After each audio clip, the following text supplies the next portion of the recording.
Halo guys, assalamualaikum. Selamat datang di Android Cafe Channel.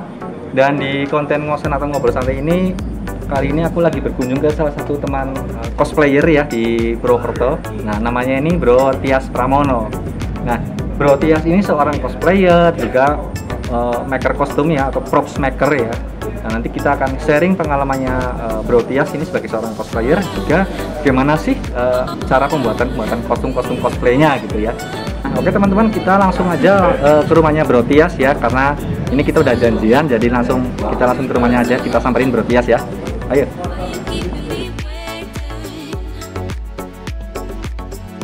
Bro Tias. Mas Andri. Selamat sore. Ya, monggo. Ya, siap. Jadi ini guys, ini adalah Bro Tias ya. Kita mau ngobrol-ngobrol dulu sebentar sama Bro Tias, nanti kita sharing-sharing pengalamannya Bro Tias sebagai seorang cosplayer ya. Yuk, masuk. And for the first time in a long time I'm alright. I've seen a lot of change, been through a lot of pain. Some things are not the same as they were a year ago, but all will be okay. I move on each and every day. The past is where it stays, way back a year ago.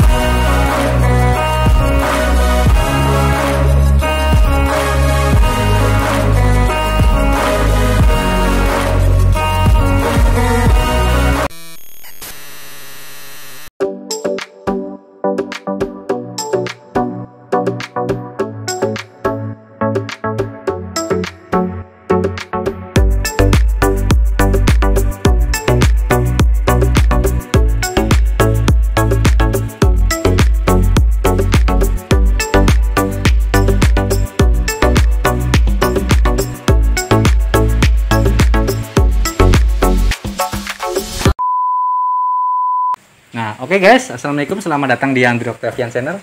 Dan di konten ngosen atau ngobrol santai kali ini, aku udah lagi di rumahnya Bro Tias Pramono nih. Bro Tias ya dipanggil ya? Tias aja. Oke, siap. Nah, jadi seperti tadi yang udah aku bilang di awal ya, di opening ya, kita akan ngobrol-ngobrol, sharing pengalamannya Bro Tias ini sebagai seorang cosplayer ya. Cosplayer sekaligus juga dibilangnya apa nih Bro?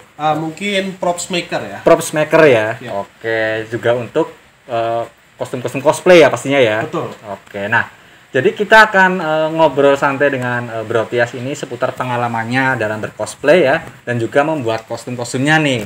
Oke, jadi ditonton terus videonya sampai dengan selesai. Nah, oke, Bro Tias, ini mungkin untuk pertama mungkin perkenalan dulu ya. Ini Bro Tias ini mengawali karirnya sebagai seorang cosplayer dulu nih. Ya. Ini cerita awalnya gimana nih sampai jadi cosplayer? Ya, kalau sebenarnya untuk tahu di dunia cosplay sebenarnya udah dari zaman sekolah ya, Mas Andri ya. Jadi dulu kan waktu saya SMA kan masih kayak ada Naruto, Death Note gitu kan. Anime-anime ya. Anime-anime yang sempat tayang di TV nasional. Betul. Dan kebetulan memang ada yang namanya cosplay. Waktu itu saya dikenalin sama teman saya tuh, salah satu anggota komunitas cosplay di Purwokerto. Dari situ belum terjun ke cosplaynya langsung sebelumnya, karena masih malu-malu, masih pengen lihat dulu sebenarnya kayak apa sih aktivitas cosplay. Itu.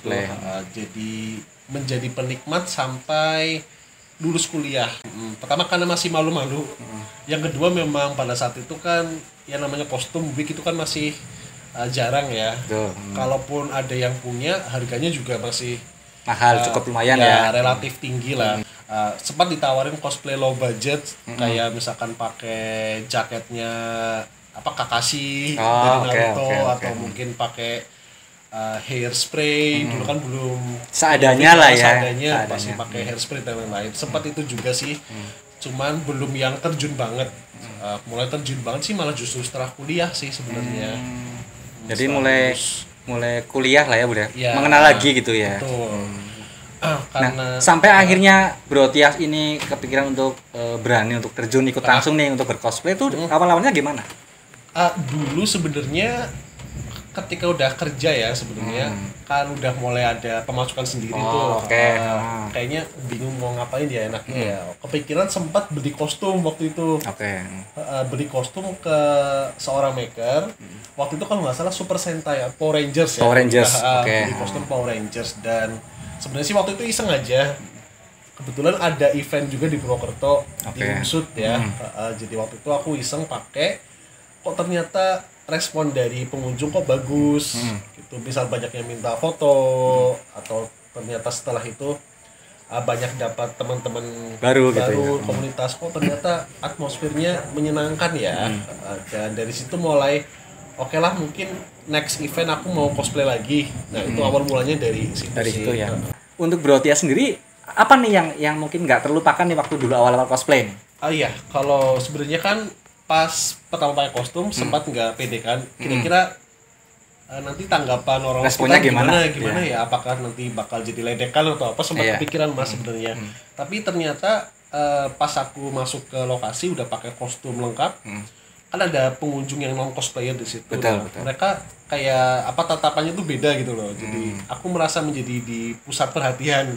Jadi respon dari orang-orang yang antusias, walaupun mereka kadang salah sebut karakter ya. Karena kan pengunjung juga tentu wawasan soal cosplaynya juga nggak sebanyak kita gitu ya. Walaupun mereka salah sebut karakter, tapi menurutku nggak masalah karena sebenarnya mereka justru mau lihat aku aja tuh itu sudah hal yang luar biasa bagi orang yang pertama terjun. Nah dari event itu kan sebenarnya mulai kenal beberapa teman cosplay lain karena ada yang memang satu genre ya cosplaynya. Kalau saya kan genrenya di tokusatsu kayak Power Rangers, Kamen Rider, Ultraman dan lain-lain. Nah kebetulan di event itu ada ketemu beberapa temen yang satu genre cosplaynya kayak yang Bushido cosplay ya sempat di channel ini juga. Siap. Bang Bus ini. Bushido, halo. Ya pertama justru kenalnya di event itu. Kenal sama Bushido cosplay itu. Pertama sih aku di sana belum berani nyapa yang kenalan secara langsung, tapi kan aku langsung cari media sosialnya. Aku DM. Kira-kira mau nggak kalau kapan-kapan kita sharing. Pertama tujuannya memang sharing karena kita punya ketertarikan yang sama gitu ya. Dari situ terjalin nih sama teman-teman cosplayer yang lain ya. Nah itu kan sedikit pengalaman di awal gitu ya. Sampai akhirnya Bro Tias ini kepikiran untuk istilahnya bikin kostum sendiri segala macam. Tuh perkembangannya atau pengalamannya dulu gimana nih? Kan awal-awal pastinya kostumnya nggak langsung bagus nih. Nah, perjuangannya gimana nih dulu nih kalau boleh cerita nih? Iya, kalau dulu kan pertama memang aku beli ya kostumnya. Terus ada salah satu teman komunitas yang kasih saran kenapa nggak coba bikin sendiri aja gitu. Pertama kalau bikin ke orang lain kan ada resiko ukuran nggak cukup.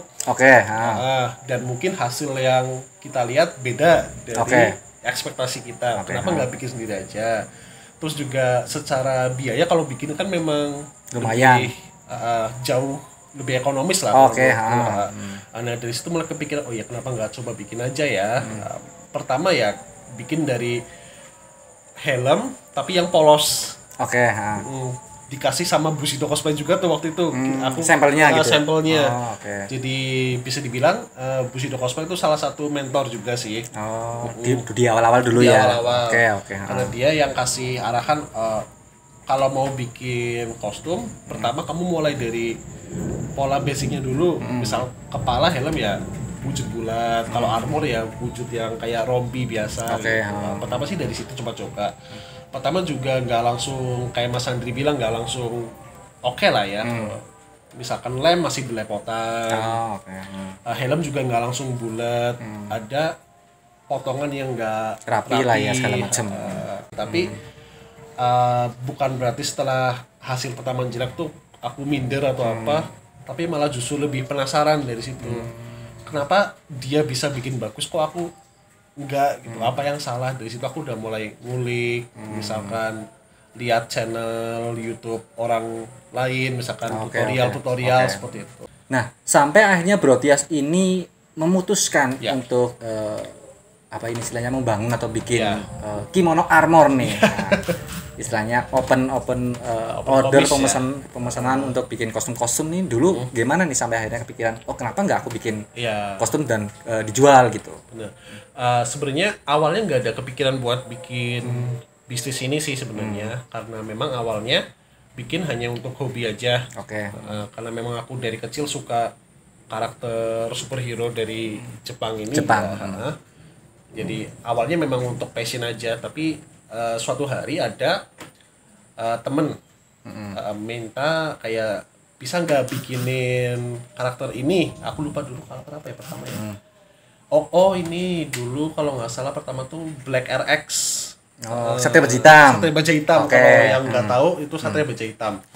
Itu dulu pernah ada yang minta bikinin itu, orang luar pulau sih sebenarnya. Terus kan aku kok bisa ya, belum apapun udah ada yang minta pesan gitu. Dan itu dari jauh gitu ya. Dari jauh. Terus aku coba.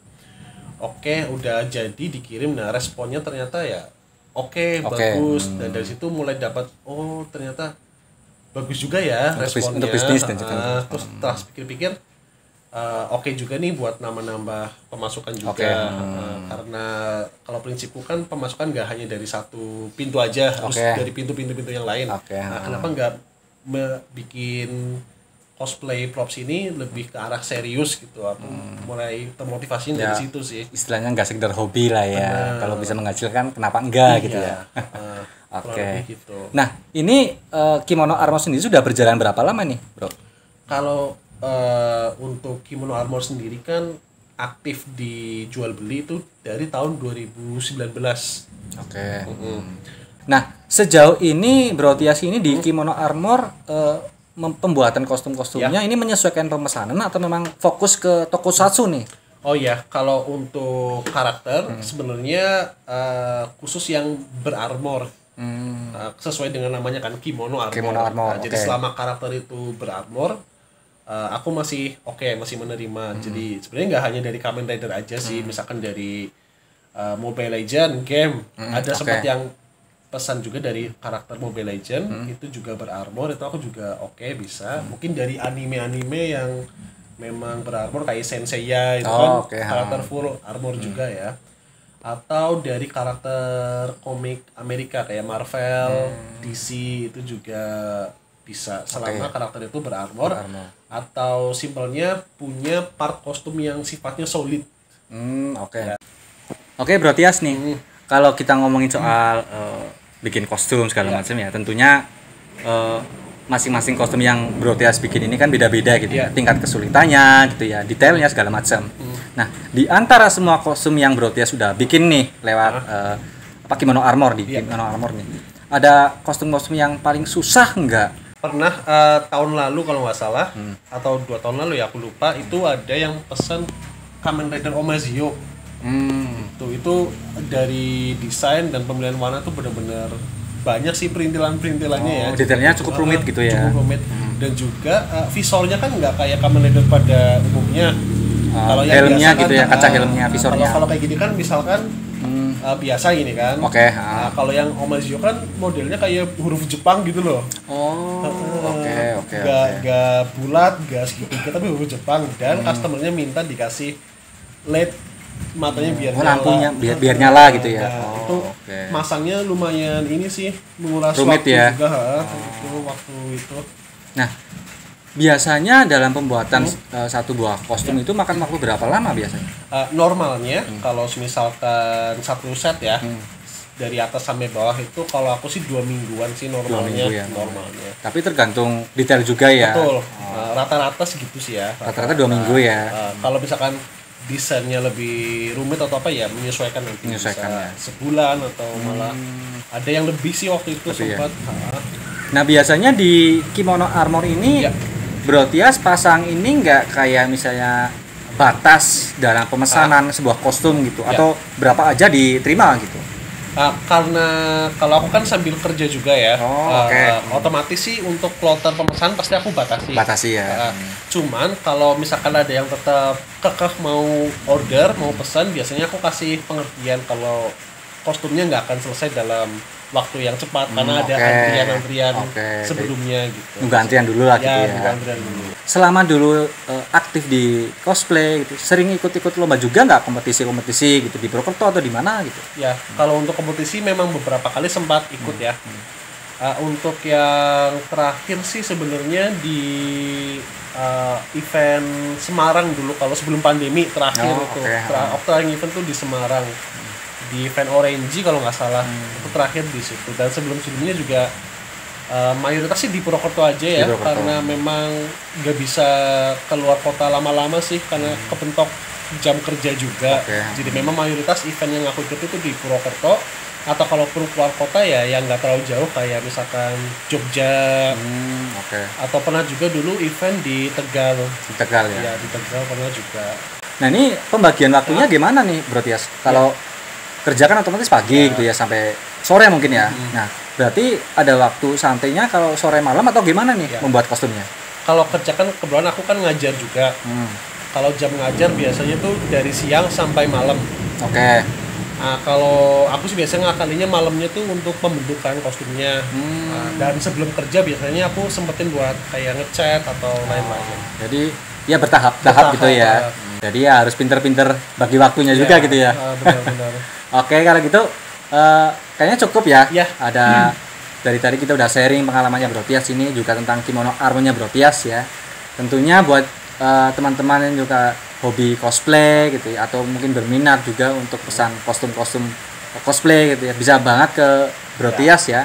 Nanti bisa pesan di IG-nya Bro Tias di Kimono Armor ya. Ya, @kimono_armor. Oke, nanti linknya ada di deskripsi, teman-teman silakan lihat-lihat kostum apa aja nih di sana nih ya.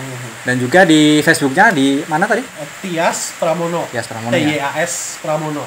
Oke, nanti kalian bisa pesan ngobrol-ngobrol langsung lah sama Bro Tias ini ya. Nah, ini terakhir Bro, sebelum kita tutup ya. Ini pendapatnya Bro Tias sebagai seorang cosplayer ya, dan juga prop maker nih. Untuk perkembangan cosplay sendiri di Purwokerto di mata Bro Tias, gimana nih sejauh ini nih? Ya kalau menurutku pribadi sih ya, sebenarnya untuk sebelum pandemi, kalau aku lihat sih banyak yang bermunculan ya, yang baru-baru. Kayak ada banyak komunitas yang terbentuk dari satu kota, dan mereka juga antusiasmenya lebih tinggi sih karena mungkin banyak yang ikut, jadi mereka lebih punya banyak relasi untuk sharing. Dan kalau aku lihat sebelum pandemi kan di event itu juga banyak cosplayer baru yang terjun ke event juga. Jadi sebenarnya lumayan ngangkat sih, cuman sayangnya kepentok pandemi ya. Aja ya. Kalau gitu terima kasih banget Bro Tias sudah nyempetin waktu ya. Nanti kita sharing-sharing lagi lah. Siap. Oke guys, kalau gitu kurang lebihnya seperti itu. Mohon maaf kalau banyak salah-salah kata ya. Ambil yang positifnya, buang yang jeleknya. Sekian dari kami. Assalamualaikum warahmatullahi wabarakatuh. Bye.